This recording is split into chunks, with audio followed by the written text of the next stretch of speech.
Welcome, everybody, to our game launch panel. Are there any people who came from abroad, by any chance? Oh, Ben, okay. We didn't plan it. Thank you for coming. Okay. My name is Tom Blotman, and I'm the country lead for Moloco Israel.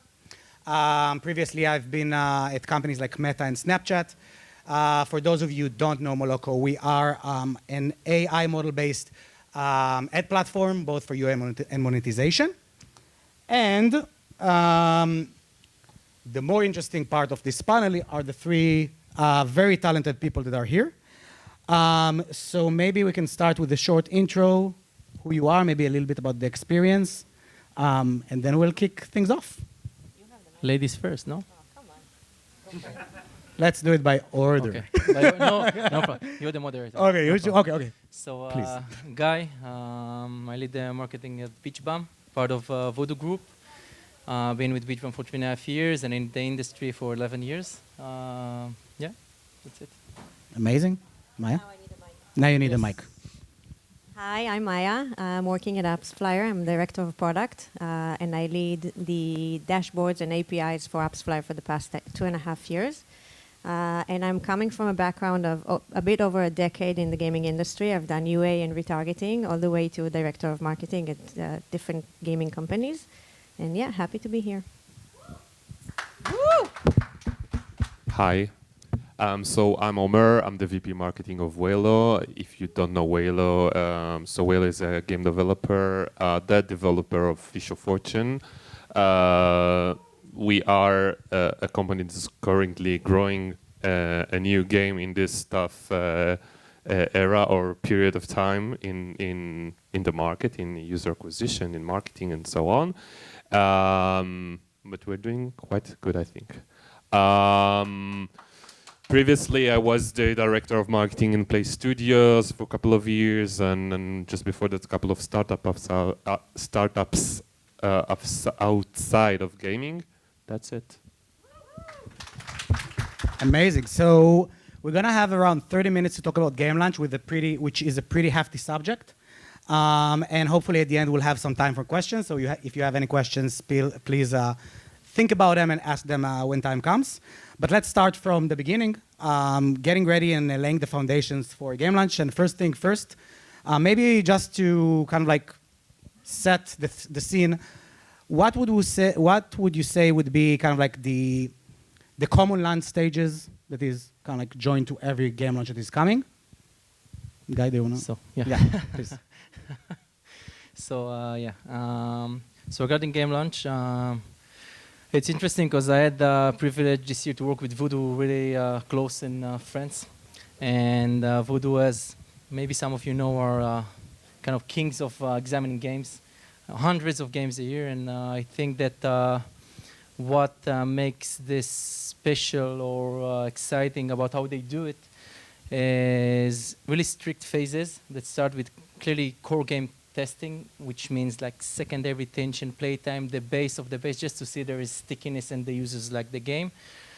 I don't want to say CPI, it's a kind of a forbidden word in the performance world these days, but I think that also CPI is important because you see like the willingness of users to download and interest in the game or gameplay as long as you go with simple ads. So we said KPI testing, basic stuff, right? Secondary retention, 7-day retention, playtime, 0, 3, 7, whatever. And then moving through more critical phases of tech launches. I would say that the geos, we'll discuss geos later, but I just want to say that it really differs between core games and games because I think that you need to choose where you do the tech launch and soft launch and global, and those are the next phases based on the affinity to the product. So this is what I usually do also in Beachbum, but in Voodoo, just to see where we stand in countries with affinity to a specific core game. So tech launch, seeing everything works. Also technically, servers, dashboards, predictions, and everything. Then soft. Soft would be kind of, I would say, 5 to 10K a day. In UA, again, differs just to see how the ROS progresses, how the retention looks in scale, how you test various sources. I would say not relying on incentivized traffic at this point, right? SDK networks, SRNs, maybe some rewarded could be, but maybe for a later phase, and then global. And maybe monitoring really closely the time between soft to global, just not to miss out. This is very important. Yeah, thank you for that. So I think that I want to double click on kind of the stages or the readiness to launch a game. So I'm going to break it down to 3 questions, and feel free to chime in. Let's do it one by one. So first, you alluded to tech readiness. So what must be in place technically? I would assume that there's a... Yeah, I'm going to represent the technical part. Exactly. So first of all, you want to make sure you have your SDK in place, right? You want to be able to track everything properly.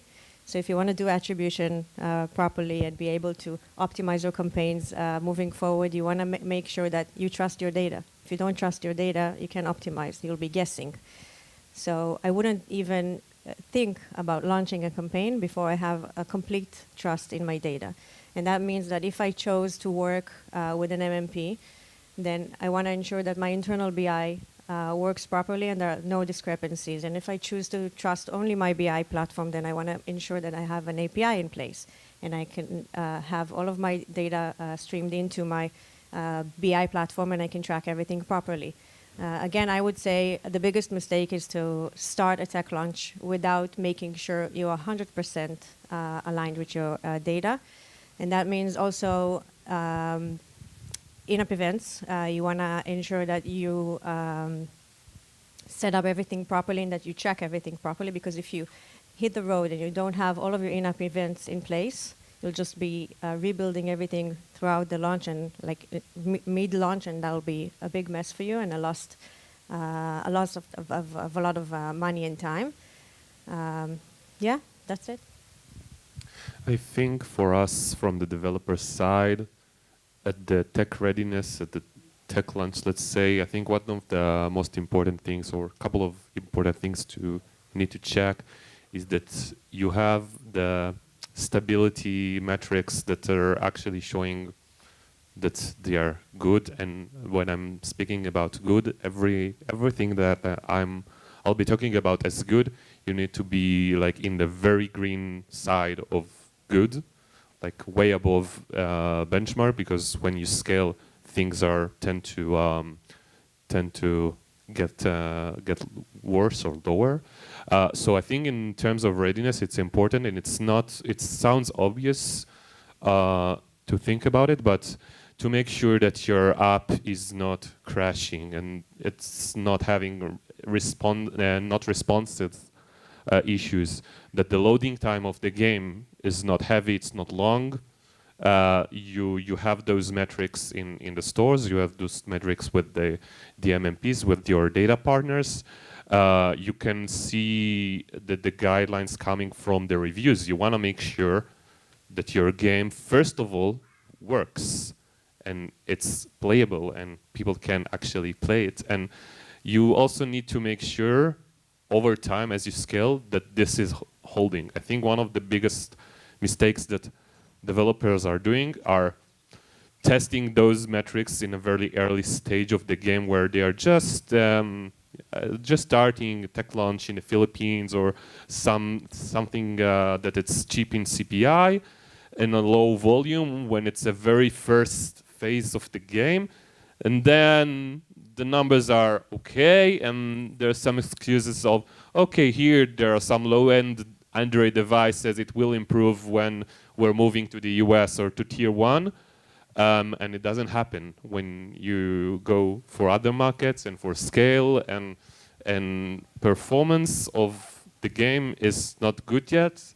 And then you get to be in large scales and just, it's too late to change those things if your reviews in the app stores are 3.8, 3.9, and there are a lot of complaints on the app is slow, the app is crashing, the loading time is slow.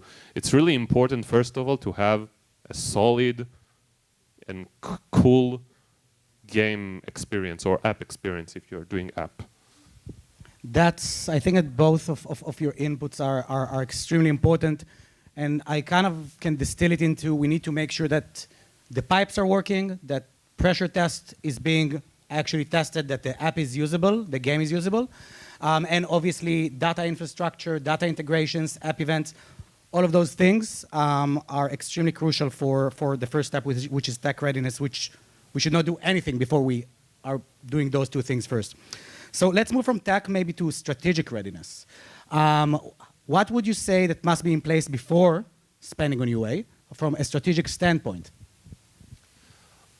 I would say that first of all, at some point you need to start spending in UA, because otherwise, how do you get the traffic? It's rare these days that you just get the traffic from, being organic, being just viral. You need to spend some dollars for testing, and it's unfortunately it's expensive today to test, even to test games. So there needs to be willingness to spend for a couple of months, I would say, in the low six digits in dollars. But to get out of this phase, I think you need to get out of this testing phase or soft launch, let's call it, in a position that everything is on the bright green side of the chart. Means retention, means CPI, means average revenue per install, means ROI. Everything you're aiming for needs to be very solid, hard green. Otherwise, it won't come later. I think the biggest mistakes that I've seen in the past, that you think that, or studios think that, okay, things looks okay, we will grow, we will go to the US, we will just get to these high numbers of DAU, and monetization will come later, and it doesn't come later. And the world today of user acquisition and marketing is very expensive, and it's just money you can't waste. You need to be 100% ready before you really start to step on the gas. And what is ready and what is green and what's like considered to be good for you, it's depending on your organizations. So maybe I'll talk about it later. Jumping in here. So honestly, we're all here for the money, right? Honestly. No. So no. Just think about it. The thing I see in game launches is, or I want in game launches, is certainty, some certainty. So in terms of progression, we want to see the money coming in quite fast. Before we jump in, and this is at least the way we approach it, before we jump and double, triple, quadruple spend and go up in scale, we just want to see the money comes fast. And comes fast is few months, let's say, in general. Once you see you have stability, because like money comes fast is a byproduct, right? Retention, stickiness of the users, stability of the game economy, very important. You have to put some emphasis or have an understanding of the game economy, just in general at the beginning. You can start hybrid, you can start hyper, but you need to know where you're going. It affects the UA, it affects everything. So stability, money comes fast, and then you can double down. So strategically, I would say that I would recommend to focus on progression, on user stickiness, and then decide how you allocate the money and so forth. And again, relying on more conservative channels, as much as we can be conservatives with all the bots and fraud that's running around these days. But generally, try to focus on the core channels and see how the user progresses. Okay. So, yeah, of course. We have a protection. No, I'm not here for that. I'm not supposed to say anything. No, what I wanted to say, and I think you guys kind of missed, is the fact that we need to have clear goals of what we want to achieve. I think the plan could be more agile and fluid. Like you can change the plan along the way according to the results you see. But the KPIs and what you want to achieve is supposed to be very, very clear at the beginning. I wouldn't hit the road without clear goals. Yeah, clear goals. So can I ask a chicken and egg question? Great question.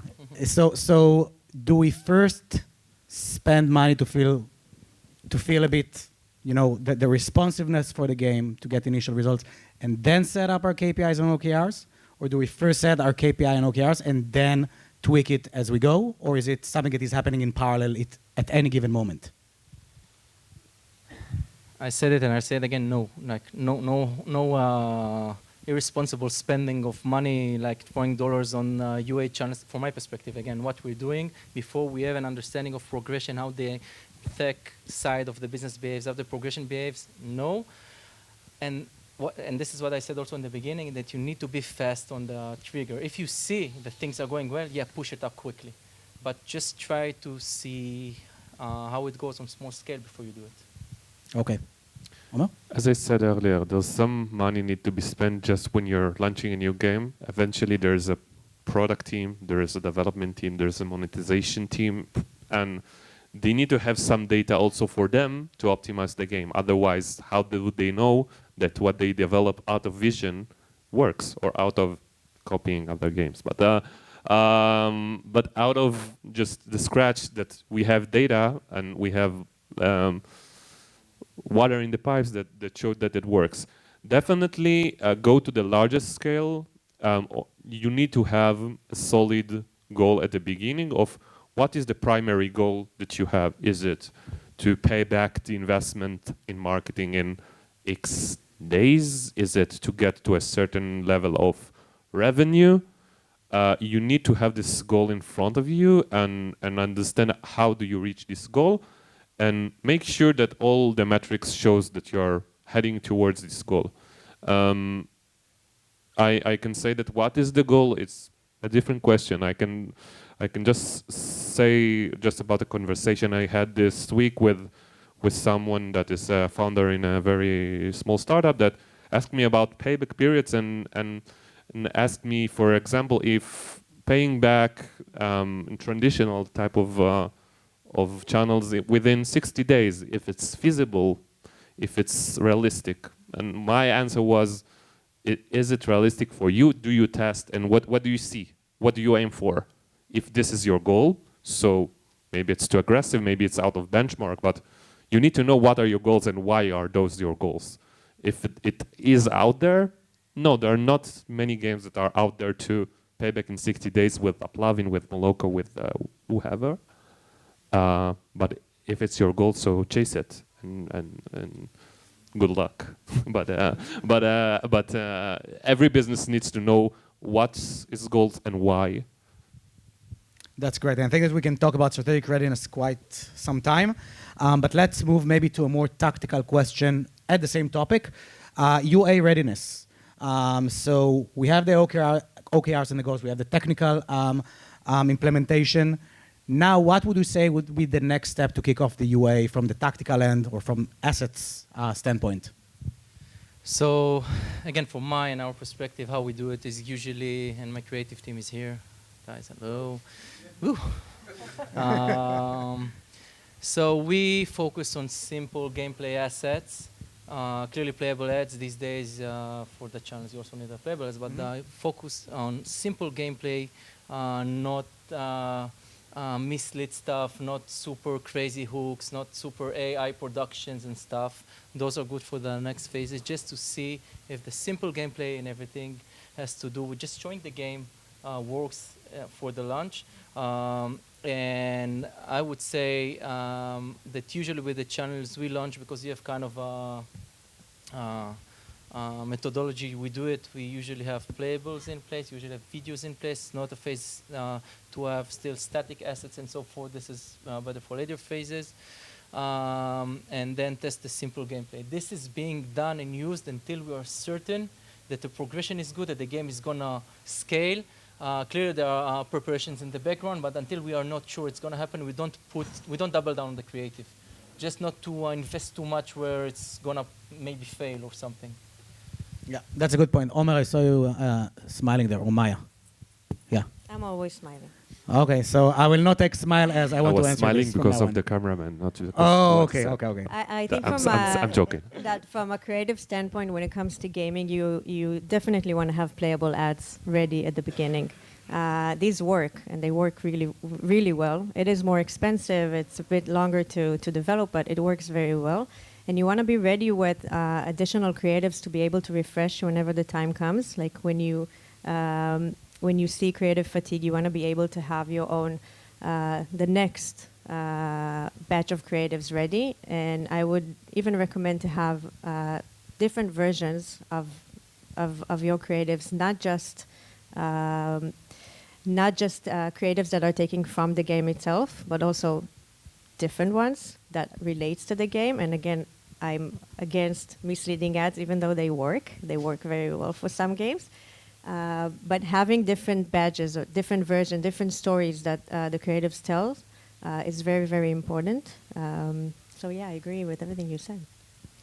So jokes aside, I smiled because Guy mentioned his team, and I also cherish. And I think the first thing you need to have is a strong, solid team. My team is also here, so yeah. So thank you. Wait, mine is also Maya? here. And the AppsFlyer team is also here. Thank you, AppsFlyer. So mine is also here. Okay, sorry, Omar, continue. So I think no, jokes aside, before cherishing the team, I think it's as a foundation, it's really important to have the proper team, or let's say the pillars of your team that you feeling comfortable with in UA, in creatives, in data, in ASO, in social media. Have all those pillars aligned to a point that you feel that, okay, from there, it's just, adding water, just scale it. And find the creatives that works for you, even if they are alternative, let's call them. Not misleading, we say alternative. It's a very Trump word, alternative. And make sure you have everything that works, and that you have a couple of channels that works, that you see the progression. It's not like just a trend of 1 month, 2 months, 2 weeks, or something like that. Just, when it's good, when it's good, as I said, everything is green. Amazing. And I think it's good, it's working. Yeah. This is also something that I want to add, that I think that when it's not succeeding, so companies start to feel uncomfortable in their chairs and find those things that maybe that way it will work. Maybe you'll just grow the DAO. Maybe you'll just grow D90 retention. We will find some, I don't know, some loyalty plan. When it's good, you just see it. Everything is green. Everything is green.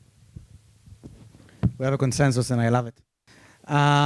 So let's move into the second part, which is executing the launch, and talk about a bit pacing the rollout. So we talked about the different stages of a launch: tech, soft, global. And I'm wondering, what would be, we talked about green lights, what would be the signals that would say now it's the time to move from step 1 to step 2 to step 3? No ladies first or something? No, I don't know. Okay. So I talked about progression, but I think that there are also other things. I think Omer mentioned something at the beginning, but also when we launched games, we look at user reviews. Also, it depends on what category we compete, but if you see the user reviews are good, the stickiness is good, the retention is good, the money comes back fast. You have everything is green, like Omer said. So this is the main thing that, at least for me, says go and push.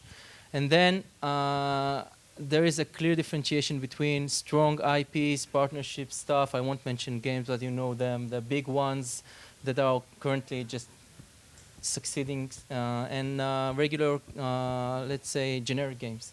I think, or from my experience, the lifespan of those games is shorter. We see it also on the tables, and everything has to do with it. And then you need to move faster to push them, because they have a shorter lifespan. That's it, if you don't have a really strong IP.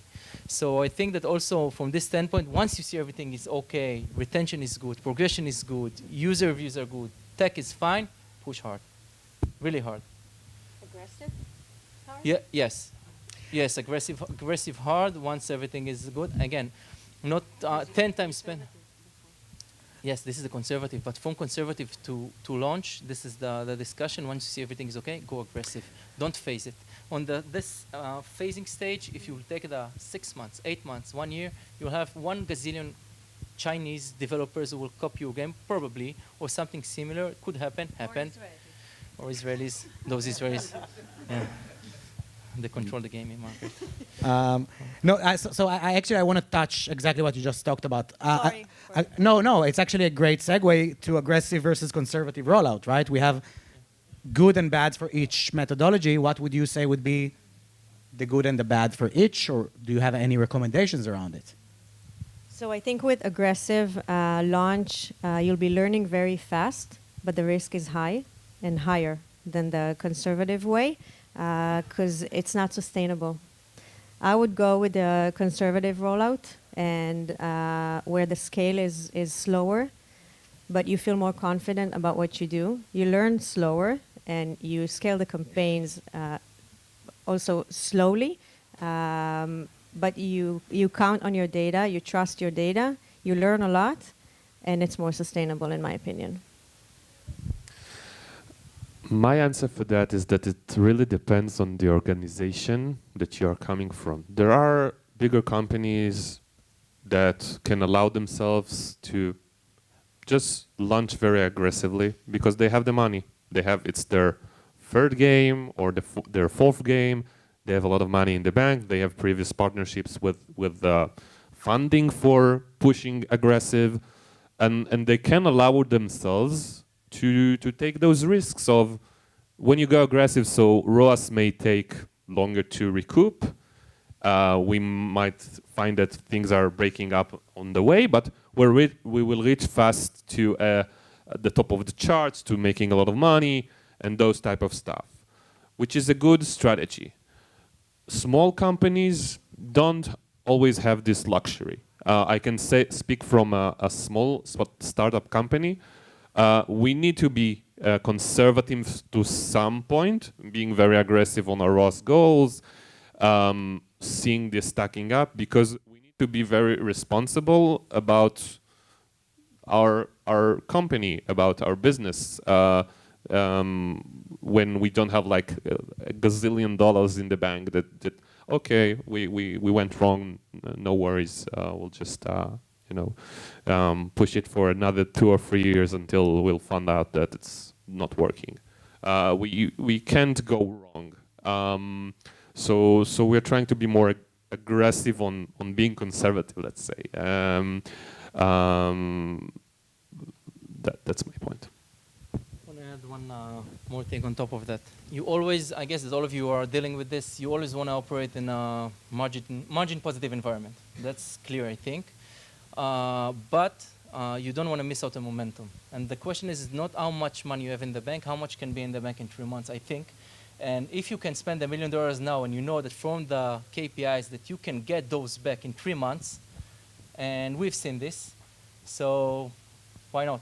And that's the main thing here, but the advice is not going aggressive before you know it's stable. So that's the bottom line. But once you know it's stable, push. That's a very good point.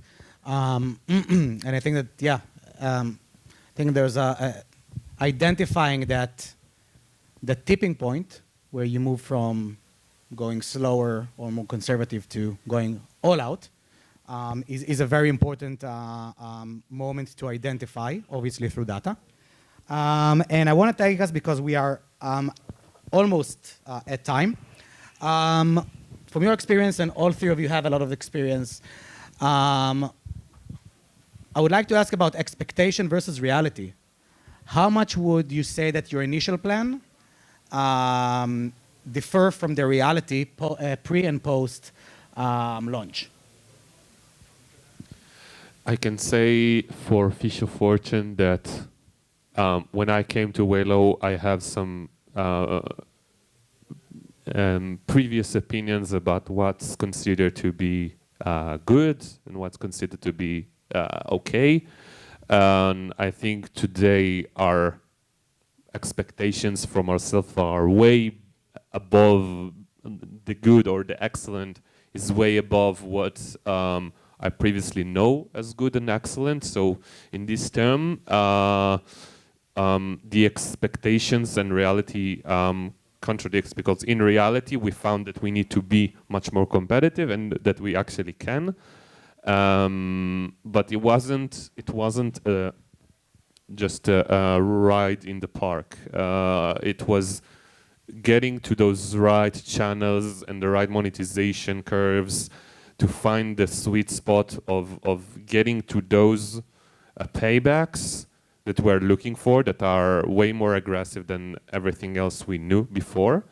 But I think it's important to keep being agile and adjustable to and flexible to the environment. Guy also mentioned working or not working with incentivized channels or traditional channels. I think it's also being able to observe the environment and to build your goals based on this environment and make sure that you're not fooling yourself, definitely when it's about incentivized traffic, but it's being adjustable to the environment and adjust your goals and expectation based on that.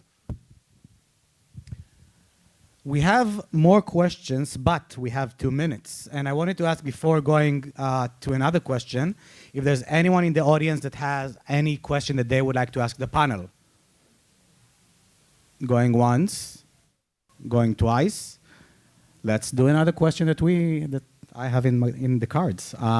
Maybe I'll add something. Yeah, please do. To the previous question. So Yes. I want to give an example from, it was many years ago, but it's still relevant when talking about plans and reality. So I was running UA for a gaming company, a small gaming studio. And we realized that the strongest element of the game was the fact that it was super viral. And we had a clear plan and we had a clear goal of what we want to achieve, and then we hit the road. And then we realized, one of the days, I realized that I see some traffic coming from the UK, even though UK was not in our plans, and we didn't even want to reach this or penetrate this market at all. And then I kept a track on it for like a few days, and then I realized it's actually growing and growing because the game was super viral. And then I went to my manager and I said, hey, something is happening in the UK. Maybe we should shift some budget towards the UK. And he said, it was not on the plan. And I said, well, something is happening. Let's give it a try. And I was very annoying, but it worked. And so we did. And then a month later, we were top 10 in gross revenue in the UK because we listened to the data and we were agile with our planning. The goal was, again, very strict, but the plan was fluid and it worked. And I think when we hit the road, we need to be able to read the data very, very carefully and listen to it, not just see it, and change the plans according to what we realize. Which I think is one of the key takeaways from today's panel. So I think that we can really, I think that we can really sum it up with this. And I want to thank the three of you. Thank you, Tom. And thank you everybody for attending. Thank you for coming. Thank you.